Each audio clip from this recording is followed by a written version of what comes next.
Ce nouveau numéro d'Ochecap sera encore une fois consacré à la sensibilisation sur le Covid-19 qui sévit en République démocratique du Congo. Cette fois-ci, notre regard va se tourner sur la femme enceinte. Est-elle plus vulnérable que d'autres face à ce virus? La question mérite d'être posée quand on sait que pendant la grossesse, la femme subit quelques métamorphoses dans son anatomie. La période est donc délicate.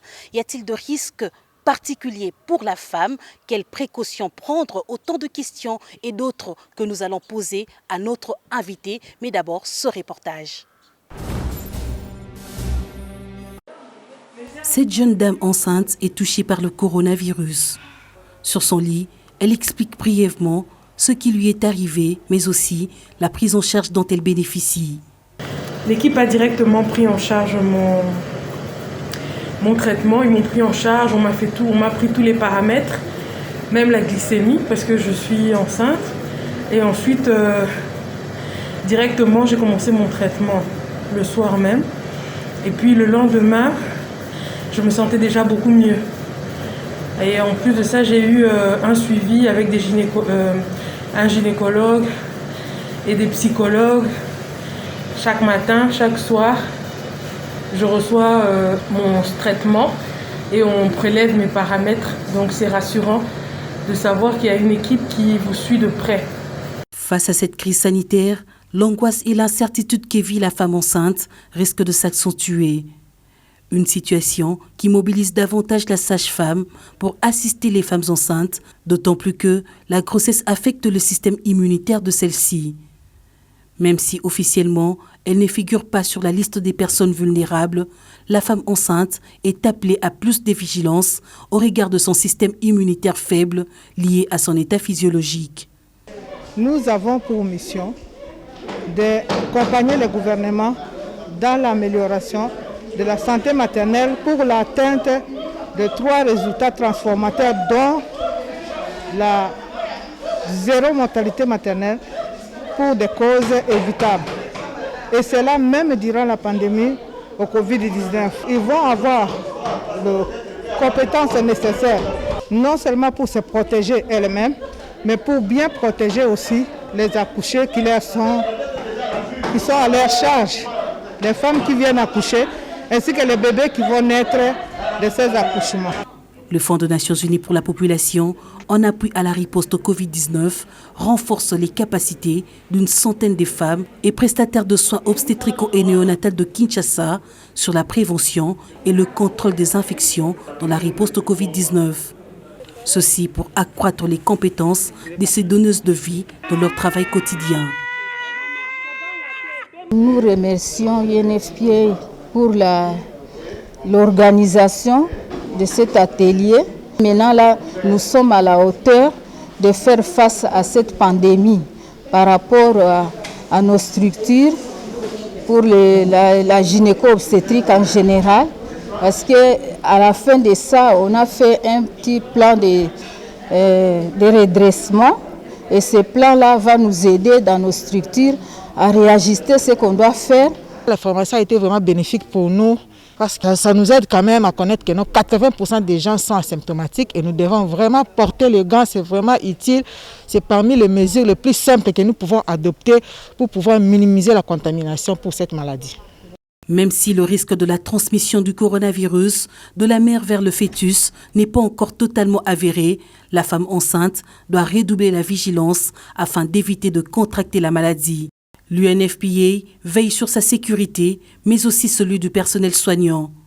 Pour prévenir, elle a mis à la disposition des hôpitaux des kits d'accouchement individuels hygiéniques pour la prise en charge des femmes enceintes qui seraient atteintes du Covid-19.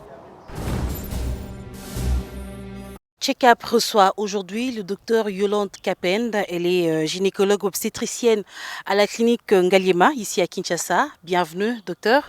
Merci, chère Patricia. Vous êtes également responsable du centre médical Agnès Kanem, ici à Kinshasa.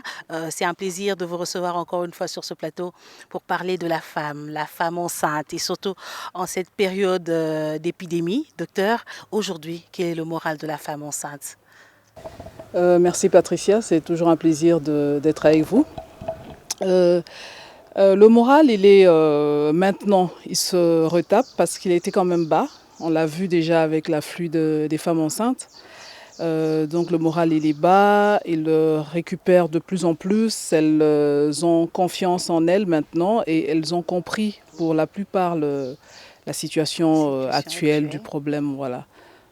Quand vous dites qu'elles ont compris, des échanges, des conseils, qu'est-ce qui a été fait pour pouvoir apaiser la femme? Parce qu'on sait déjà que pendant la grossesse, on est un peu angoissé. Et qu'est-ce qui s'est passé? Comment vous aviez su maintenir l'apaiser, je dirais? Voilà, vous savez, la femme enceinte, c'est vraiment un être à part au moment où elle est enceinte. Elle a des émotions qu'elle développe. Donc ça veut dire qu'il faut la rassurer. Quand les femmes ne tombent pas enceintes et qu'elles ne peuvent pas faire des enfants, ça veut dire que le monde n'aura plus d'avenir, n'est-ce pas?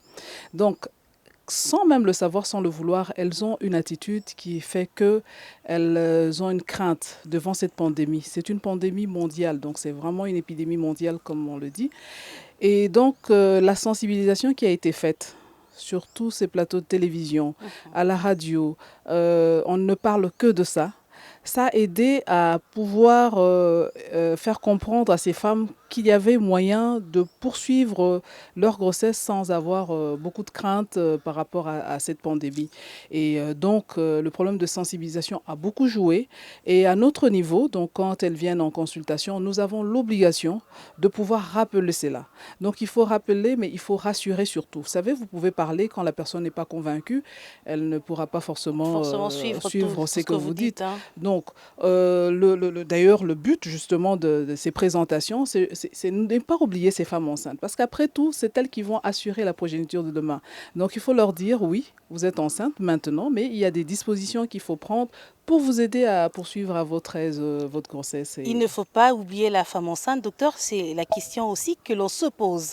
Est-ce que la femme enceinte est exposée pendant cette période de Covid-19? Est-ce qu'elle est vulnérable? Alors, elle n'est pas vulnérable outre mesure, non. Elle est exposée au même titre que tous. Toutes les personnes, voilà. Ça veut dire seulement qu'elle a une situation qui la rend déjà quand même, comme on dit, un peu en immunité affaiblie parce qu'elle est enceinte. Mais vous savez, c'est vrai qu'il y a toutes ces modifications physiologiques qu'elle va connaître.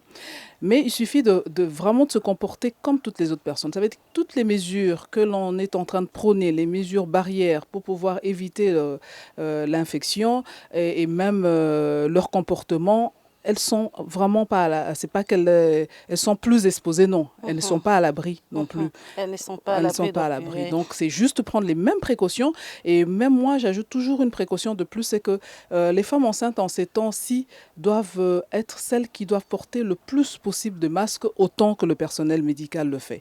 Donc ça, c'est ce que moi j'ajoute en plus. On parle du port de masque, c'est aussi un sujet qui nous pousse à beaucoup de confusion, un sujet qui a aussi été politisé à un moment, parce que l'OMS l'a dit, que les personnes qui sont en bonne santé ne devraient pas porter les masques. Ce sont ceux qui sont contaminés, mais aussi les personnels soignants qui sont appelés à porter les masques. Aujourd'hui, on appelle toute la population, je ne parlerai pas seulement de la population congolaise, mais aussi de la population mondiale, à se munir d'un masque pour éviter la contamination.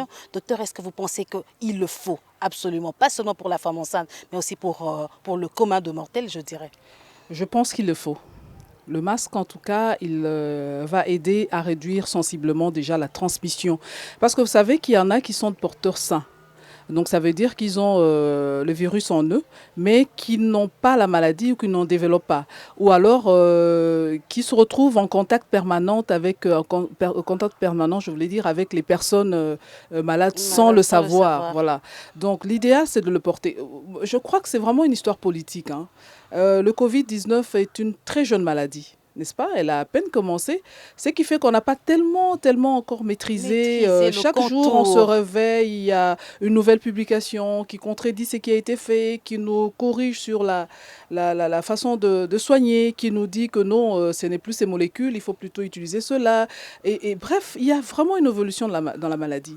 Au même titre, je pense, quand on a restreint le port de masque à un groupe de personnes, je crois que c'était juste par pénurie. Exactement. Moi, je pense.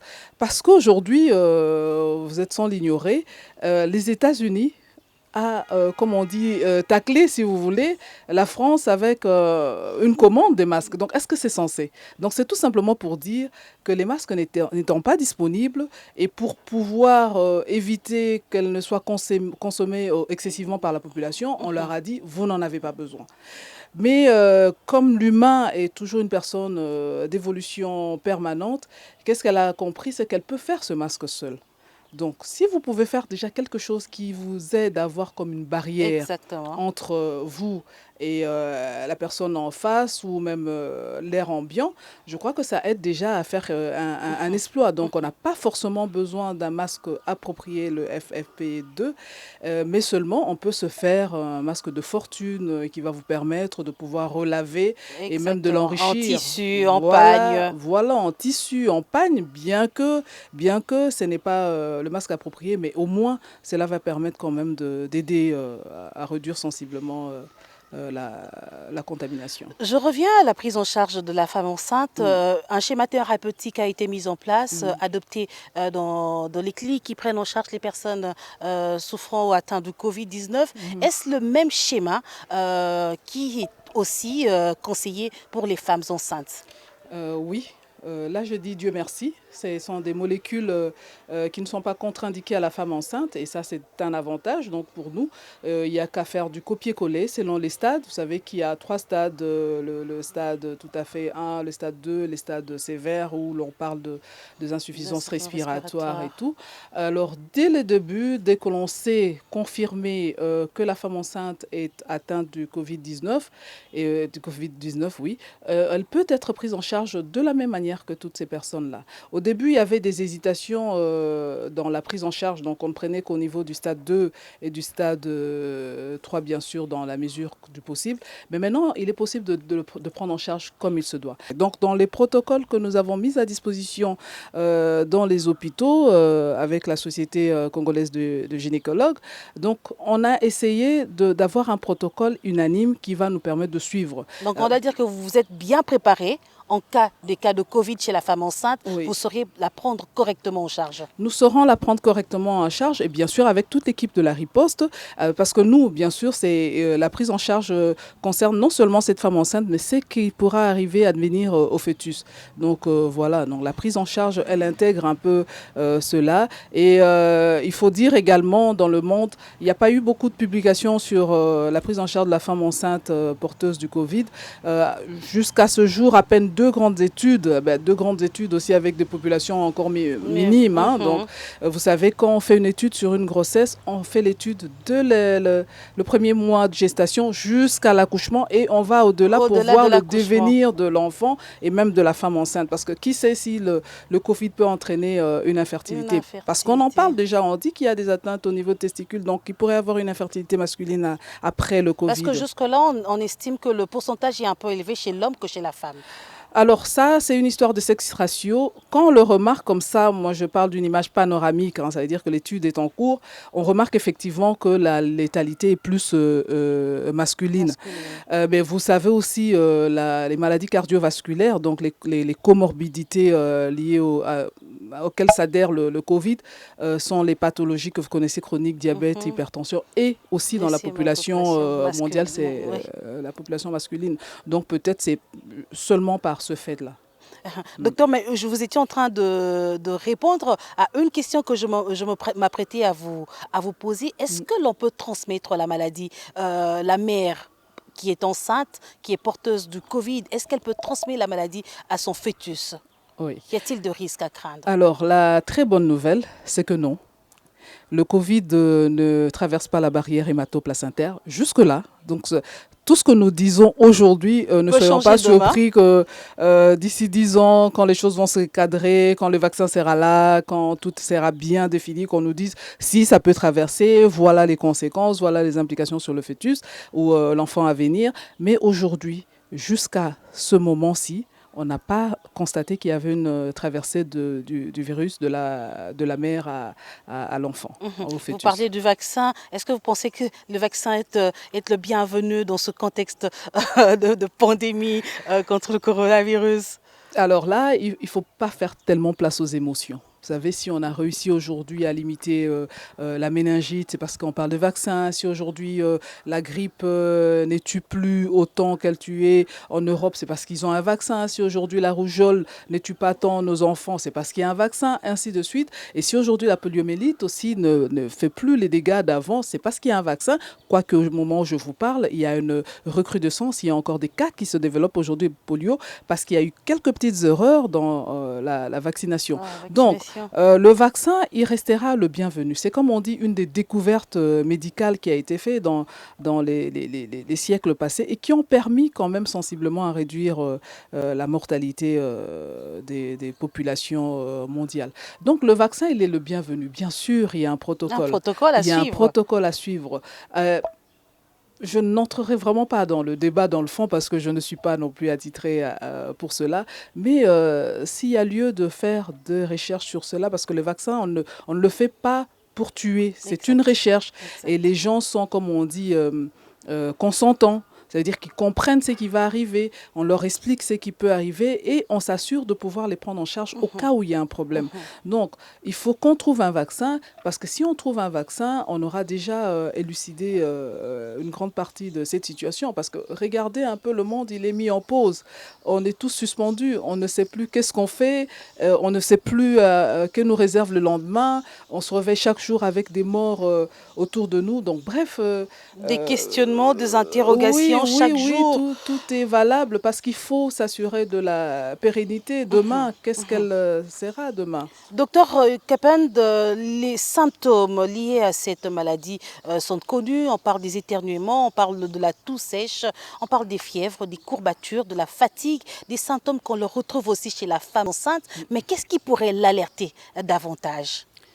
Alors déjà, tout mal de gorge, fièvre, ça vous alerte. Ça, c'est un. Mais sachez que tout est contextuel. C'est-à-dire que si vous êtes à Kinshasa depuis, je ne sais pas, 10 ans, vous êtes à Malueka et que vous avez cela, sans contact avec quelqu'un qui est venu de l'extérieur... vous ne paniquez pas. Vous ne paniquez pas. Mais bien entendu, si vous vous êtes déplacé vers un endroit où vous pensez que ces gens ont été en contact avec d'autres personnes qui ont certainement été en contact avec des personnes Covid+, eh ben, on commence à s'alerter. Parce que ce qui se passe, c'est qu'on ne teste pas toutes les femmes. C'est-à-dire que la femme qui vient avec une plainte en ce sens, on interroge dans son histoire. Qu'est-ce qu'il y a eu? Est-ce qu'il y a eu un contact? On parle un peu de notion de comptage. Hein. Donc, est-ce qu'il y a eu, est-ce que vous avez entendu parler autour de vous de telle ou telle autre situation? Et c'est à partir de cela qu'on peut s'orienter et pouvoir... Mais là, c'est ce que vous faites en ambulatoire, voulais-je dire, lorsque les femmes viennent en consultation. Oui, avec ces symptômes-là. Mais si elles n'ont pas ces symptômes, on n'hésite quand même pas à poser des questions du genre, est-ce que dernièrement, vous n'avez pas été en contact avec quelqu'un qui venait de l'extérieur? Est-ce que c'est si? Et on alerte seulement au cas où il y a un signe dans le sens pour qu'elle soit vraiment en alerte et qu'elle vienne se faire consulter, réévaluer. Et ce n'est qu'après qu'on appelle la cellule de la riposte pour pouvoir faire un prélèvement. L'UNFPA rappelle dans ses publications qu'il faut prendre la femme enceinte souffrant du Covid en urgence. Quelles sont les craintes? Pourquoi il faudrait la prendre en urgence pour de soins appropriés? Alors, si elle le dit en urgence, vous savez que la fièvre, déjà chez la femme enceinte, c'est une urgence, n'est-ce pas? Toutes les pathologies qui viennent se greffer à la grossesse deviennent des pathologies qui peuvent entraver au bien-être de l'enfant. Je vous disais tout à l'heure que le virus ne traversait pas la barrière hémato-placentaire. Mais néanmoins, si la femme est en mauvais état, ça veut dire qu'il y a une fragilisation alors de tout cela. Donc ça veut dire qu'il y a une fragilisation de la barrière, son état elle-même, l'apport sanguin de la mère à l'enfant. Donc ces perturbations physiologiques pourraient faire qu'il y ait une urgence, surtout par rapport à l'enfant à venir. D'ailleurs, dans les protocoles qui nous ont été présentés, c'est qu'on préfère même proposer déjà une césarienne.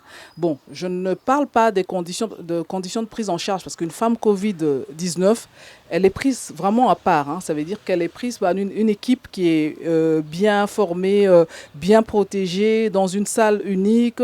Et dès qu'elle arrive avec ses plaintes, elle a un masque. Là, c'est ce qui a déjà été préparé. C'est ce qui a été préparé. Et encore faut-il qu'on s'assure que le plateau il est préparé. Non, Pas vraiment, mais on essaie de faire ce qu'on peut. Donc, on essaye vraiment d'avoir au moins des masques, d'avoir au moins de l'eau pour se laver les mains et le savon, et donc des gants, bien sûr. Et une pièce où l'on peut accueillir ces femmes-là. Donc, une fois qu'elles ont accouché, l'enfant est vu dans la même salle et elles sont en isolement parce que la quarantaine va continuer, se poursuivre même dans l'hospitalisation. Mais est-ce qu'elle peut allaiter son enfant?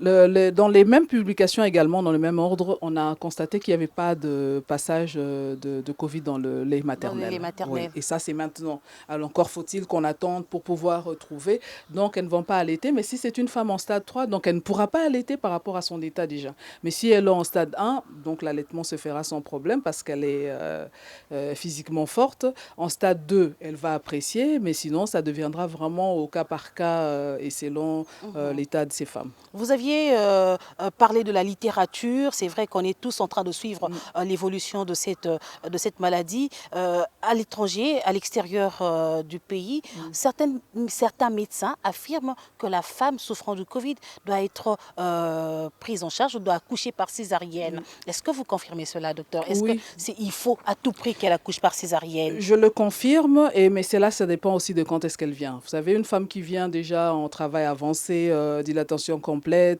prête à accoucher, bon, elle va accoucher sans problème, surtout si c'est une grande multipare. Mais quand c'est une primie, mieux vaut prendre des précautions et l'aider à accoucher par voie haute quand même, donc par césarienne. Mais sinon, quand c'est une grande multipare et qu'elle arrive déjà à terme et que les conditions sont remplies, il n'y a pas d'autre problème, ben, vous l'aidez à accoucher par voie basse. Et s'il y a une difficulté, on n'hésite pas à utiliser un accouchement instrumental, ça veut dire au forceps ou à la ventouse. Donc il y a ce point-là. Mais ce que je peux aussi vous rappeler, dans la littérature également, on a rapporté des cas où, en début de grossesse, sur un terrain de Covid, par exemple, stade 3, on décidait carrément d'interrompre la grossesse. D'interrompre la grossesse. Vous l'avez dit au début déjà de l'émission, que la grossesse entraînait des états de fatigue. C'est ce que nous appelons les petits ennuis de la grossesse, c'est-à-dire les symptômes parasympathiques que les femmes développent. Donc déjà, ça fait des états de grosse fatigue. Et ajouter à cela la maladie, ça fait encore plus. Et si on est dans un terrain de détresse respiratoire, ben, il faut prendre une attitude. Et maintenant mais là, c'est quand vous êtes encore au début de votre grossesse, mais imaginez que la grossesse est déjà dépassée. Si elle est dépassée également, si on est à un stade de viabilité fœtale, on apprécie.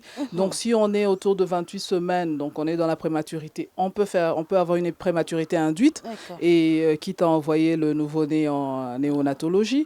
Mais sinon, donc c'est vraiment encore discutable. Et donc je remercie encore le Seigneur de nous mettre à l'abri de cela parce que vous le savez, c'est des décisions lourdes, difficiles et surtout que pour les médecins et pour les patientes, voilà.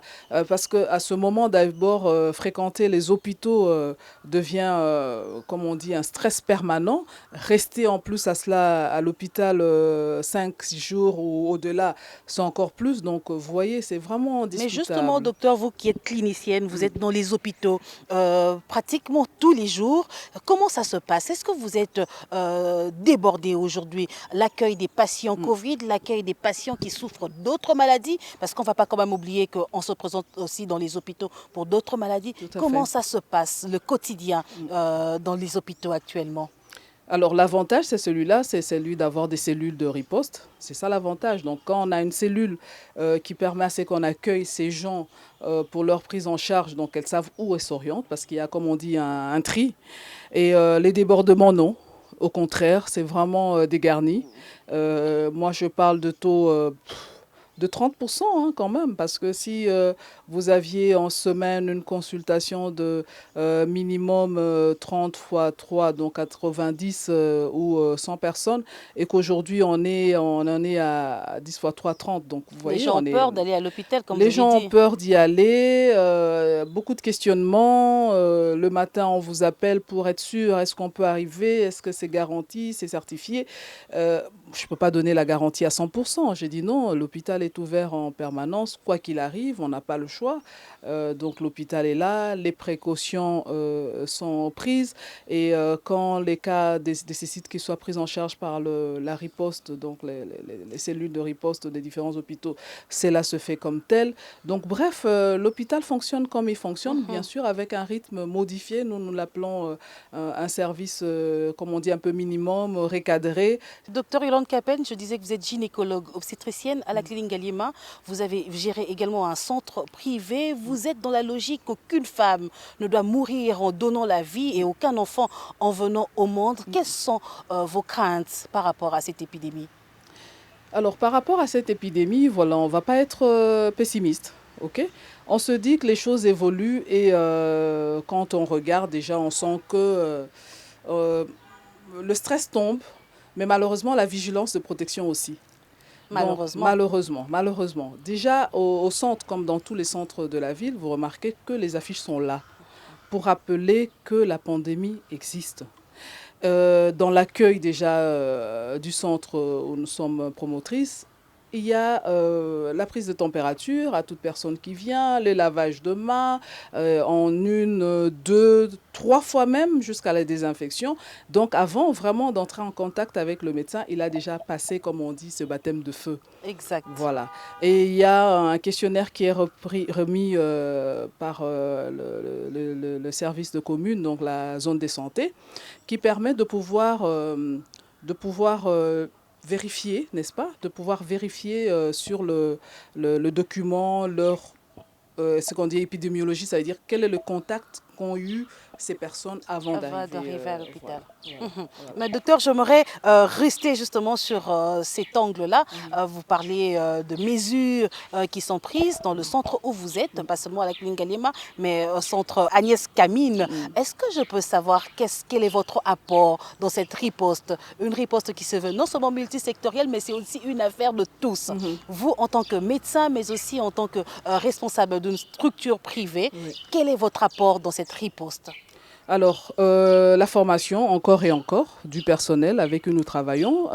Là, c'est le boom des plateformes, hein, donc groupe WhatsApp en permanence, les publications que vous lisez, vous le renvoyez. La grande difficulté, ce sont les fake news. Ok, donc il y a tellement des informations inutiles qui vont être transmises et donc il faut faire en sorte de pouvoir limiter la propagation de mauvaises, des fake news. Ça, c'est le premier point. Le deuxième point, c'est ce que je fais maintenant. Ça veut dire me présenter sur un plateau où vous avez eu l'amabilité de m'inviter, de parler. Je crois que là, on a la possibilité d'atteindre une grande population et une grande couche des personnes. Et donc, ça va permettre à ce que les gens prennent conscience et certainement à la radio et ailleurs, ça va être répété et ainsi de suite. Donc, je crois que c'est déjà ce que nous, on fait à notre niveau en tant que responsable de centre privé. Imaginez dans votre centre privé, vous vous retrouvez face à un cas. De Covid, votre premier réflexe en tant que médecin? Alors, premier réflexe, quand vous avez un cas, alerter la zone de santé parce qu'ils ont des cellules qui passent, ils font bien leur travail. En tout cas, chaque jour, il y a des équipes qui passent pour rappeler que l'épidémie est là et que dans le quartier, il y a eu interpellation de 2 ou 3 cas.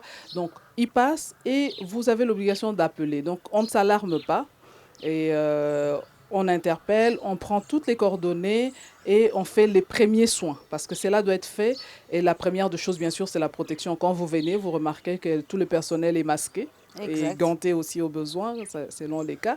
Et une fois que c'est fait, eh ben, il refaire là où cela doit être fait. Et voilà. Donc, c'est comme ça que ça se fait. Parce que le centre n'est pas habilité à gérer, justement, ce n'est pas une cellule de riposte. Docteur Yolande, des médecins, des chercheurs, des médecins aussi, recommandent de booster le système ou la défense immunitaire de la femme enceinte.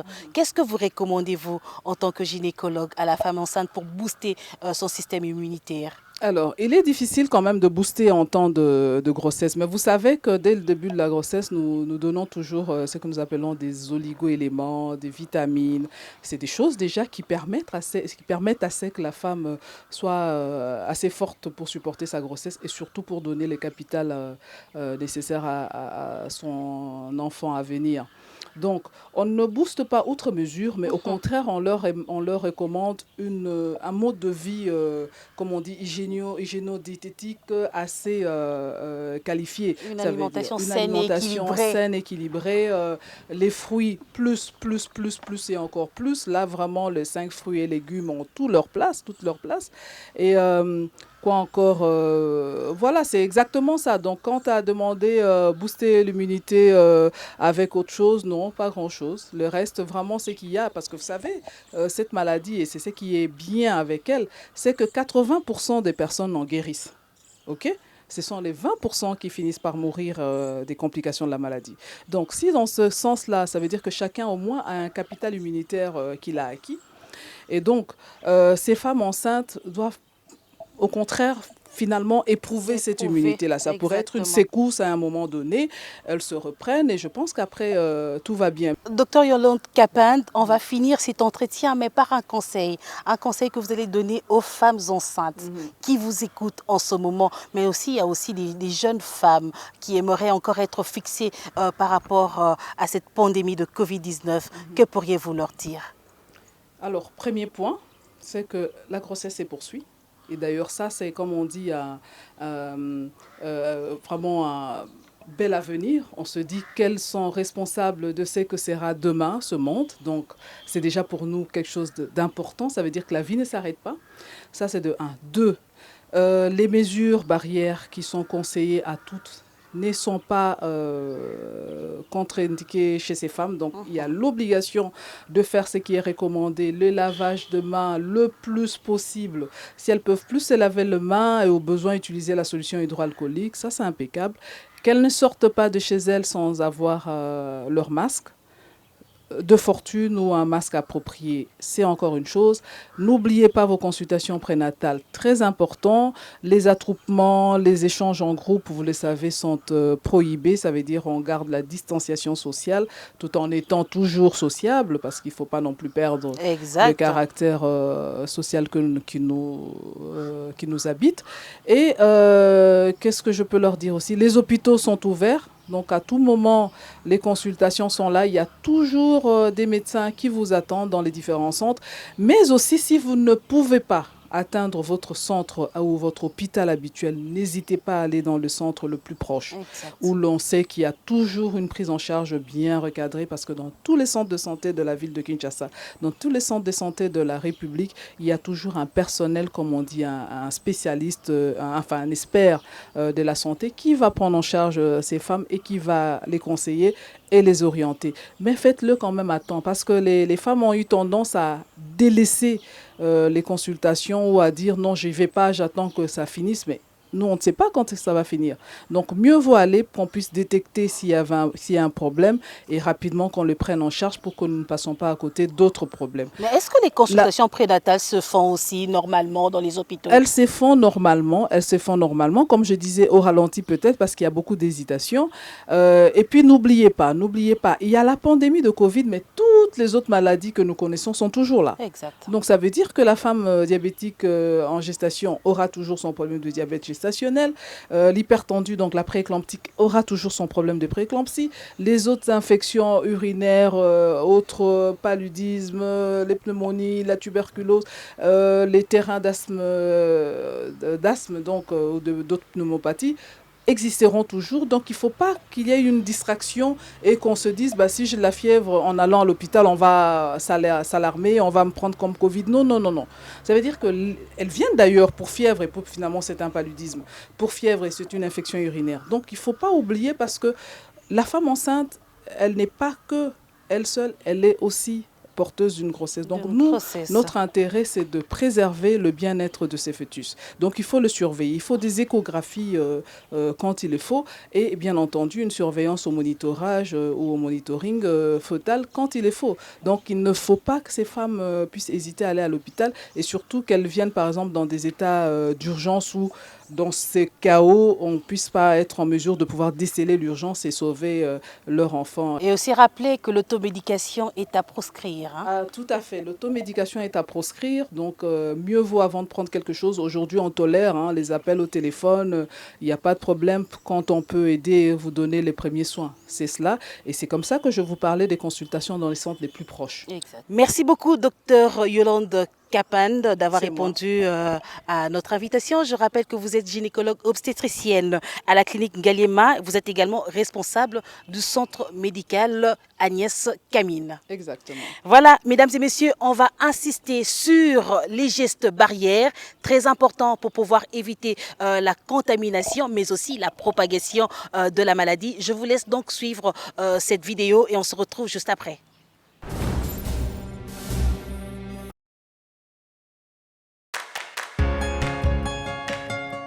Face au coronavirus, se protéger et protéger les autres en adoptant des gestes simples. Se laver fréquemment les mains avec du savon, surtout après des contacts avec des personnes ou différents objets. Désinfecter régulièrement les mains avec les gels hydroalcooliques. Tousser ou éternuer dans son coude.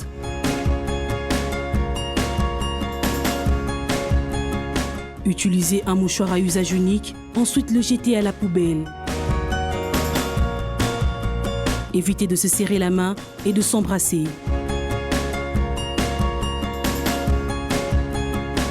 Respecter la distance d'au moins 1 mètre entre 2 personnes. Évitez les attroupements de plus de 20 personnes. Et si vous n'avez rien à faire dehors, restez chez vous.